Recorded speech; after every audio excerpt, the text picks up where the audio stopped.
Krsna slava je važan i lep događaj, jedinstven u hrišćanskoj tradiciji.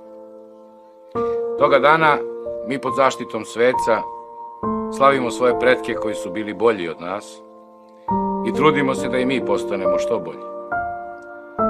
Zato ne kupujte skupe poklone, ne kitite zlatom prolaznost, nego se trudite da se mir useli u vašu dušu i ljubav u vaša srca, jer Bog je ljubav.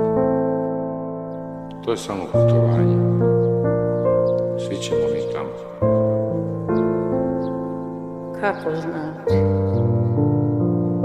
Verujem, tako znam.